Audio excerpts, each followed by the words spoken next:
I bought 2 broken Oculus Quest headsets and 3 broken Oculus controllers from eBay to see if I could fix them. So let's get them turned on and see what's wrong. This video is sponsored by BW100 Electronics Cleaner, more on them in a minute. Let's start with this Oculus One headset first.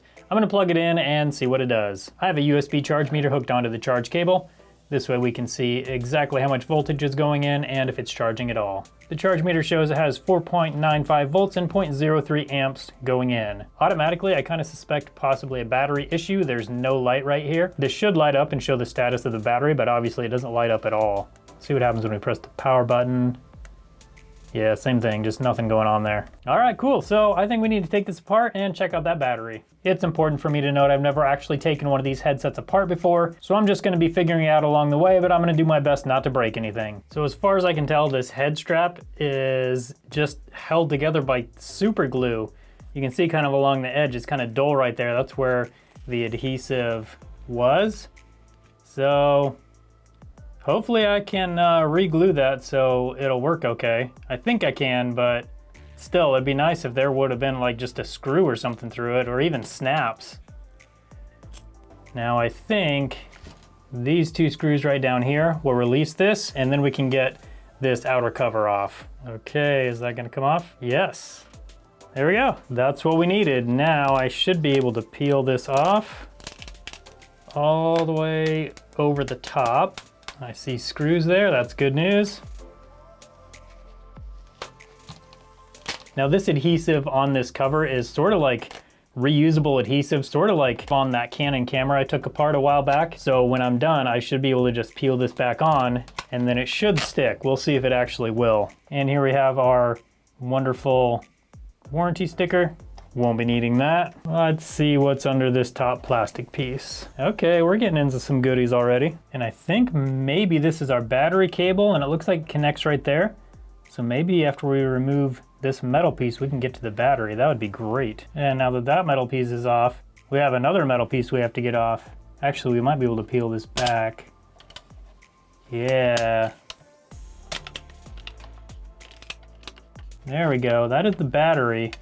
Need to figure out where this goes though. I don't think we're gonna be able to remove the battery with this ribbon cable here, because most likely, given that everything else is glued in, there's gonna be some adhesive holding this battery on.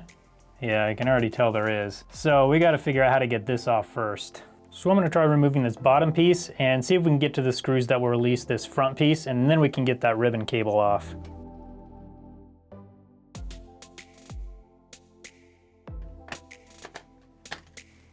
Okay, and there we go. Now we can get to this ribbon cable. That will enable us to get to the battery. There we go. And there we go. And right under here should be the battery connector. And there it is. Okay, battery's disconnected. Now we can check and see how much voltage is on the battery. Okay, here we go. We have absolutely no voltage on the battery, which would be why it's not charging. Let's see how much adhesive is holding the battery down. I bet there's a whole lot. There's definitely a lot, but actually not as bad as I thought it would be.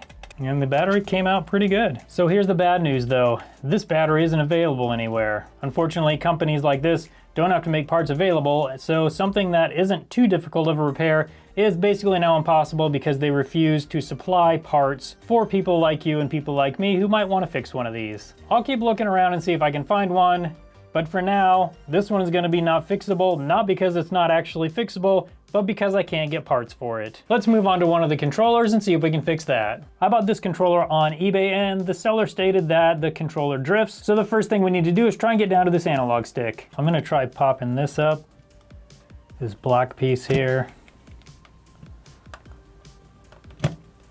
There we go, that's getting us somewhere.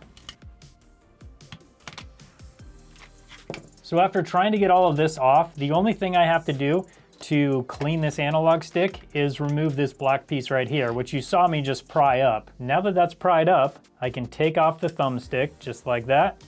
Then I have access to the analog stick itself. So now I'm gonna take some BW100 and spray it down in this analog stick.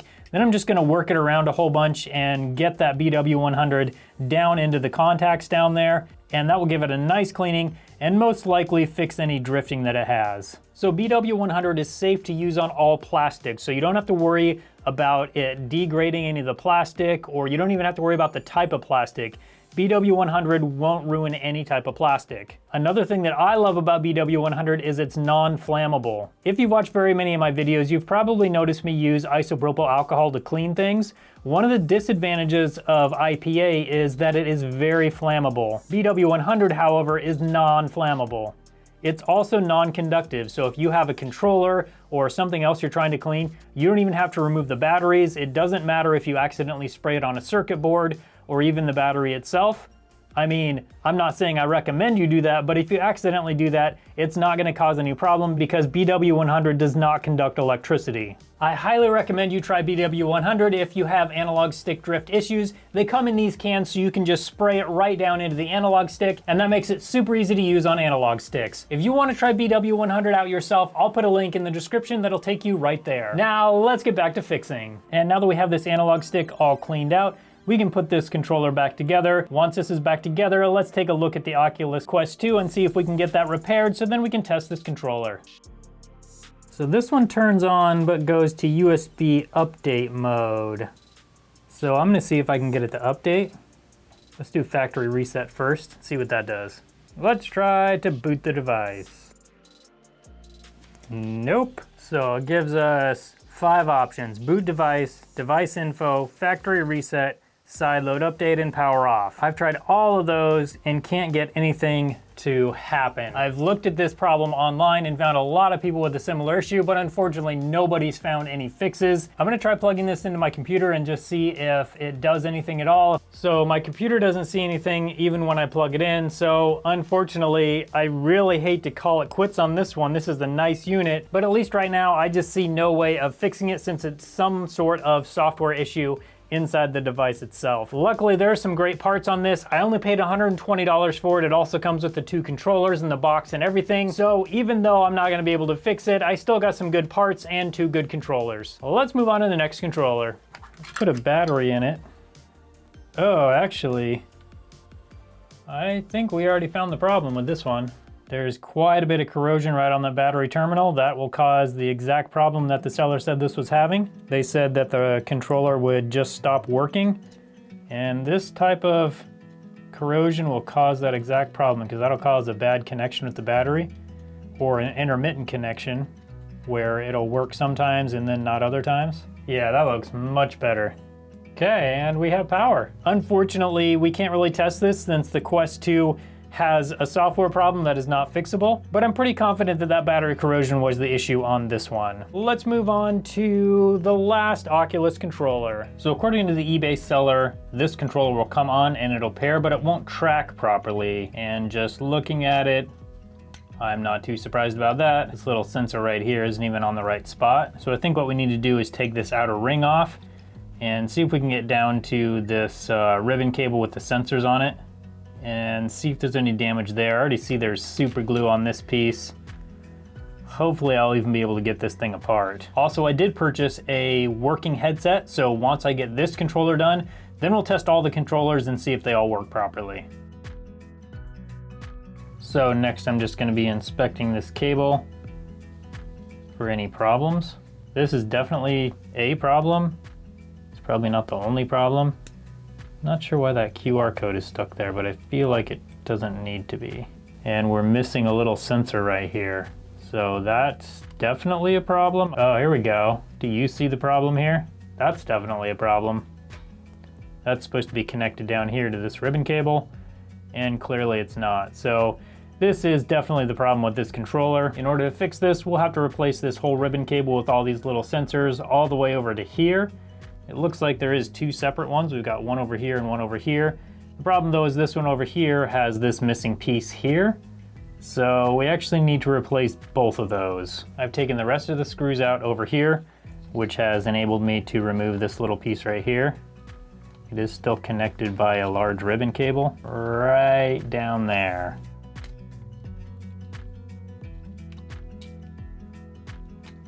Now we can see where one ribbon cable connects right here, the other connects right there.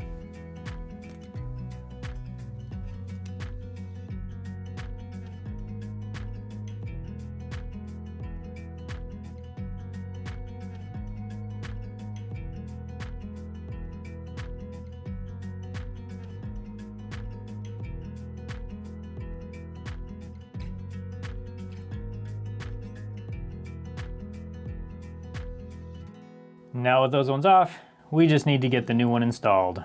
Just for full disclosure, unfortunately, since there's no way to buy parts for these, I'm actually going to be taking parts from this one that we fixed earlier. It drives me nuts when I can't just buy the simple part that I need, but I also don't just want to leave this other controller apart like this. I want to see if replacing this ribbon cable and sensors will fix it.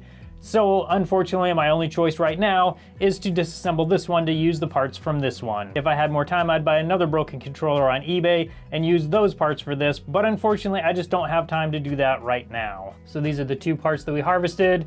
Now I'm just gonna put them into this broken controller, then get the controller back together, and then we'll see if it'll work. Okay, and now with those ribbon cables and sensors installed, let's see if we can manage to get the rest of this thing back together. This is gonna be interesting. I have to get this ribbon cable down inside this connector down here. It's so tight in there, I can't even really show it very well.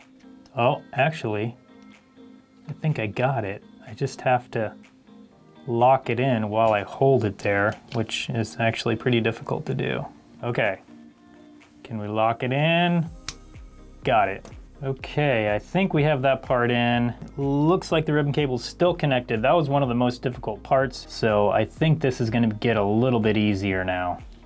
Now this is the part we have to be super careful of because putting this on could easily tear this ribbon cable right here. Okay, good so far. Oh, here we go. Actually, that went pretty good. And now we just have to remember which of these screws go where in here. Then we gotta put the battery in, this black piece that goes over the top, then we can test it. And miraculously, I was able to get all those screws in the right place. Now we can install this black piece. Now we just need to install these screws that go inside the battery compartment under the label. Definitely not perfect, but I think it looks decent. And now it's ready to test. So we have our working headset and I've just paired the controllers. Now, unfortunately, I don't know how to show you what I see on the screen of this headset. So first I'm gonna test this controller that was drifting that we cleaned with BW100 and I'm gonna see if it's still drifting. Nope, we have zero drift. It moves just how it should. So it looks like that cleaning with BW100 fixed that one. So the drifting controller is totally fixed. Let's try this controller. This is the controller that had this plastic ring that was broken and the ribbon cable and sensors were also broken. So I'm gonna look in the headset and see if this is tracking correctly. Oh yeah, this is tracking exactly how it should. I see no issues at all with this controller. Again, I wish there was a way that I could show you what I see when I'm looking in the headset, but I just don't know of a way to do it. Controller number 3, where we fix the corrosion in the battery compartment, is what we use to steal parts from. So unfortunately, we can't test that one for sure, but I'm pretty sure that corrosion was the only problem with it. If the analog sticks on your VR controllers are drifting, I recommend trying out BW100. I'll leave a link in the description. That'll take you right to it if you want to check it out for yourself. Thank you so much for watching today, and I hope you have a good one.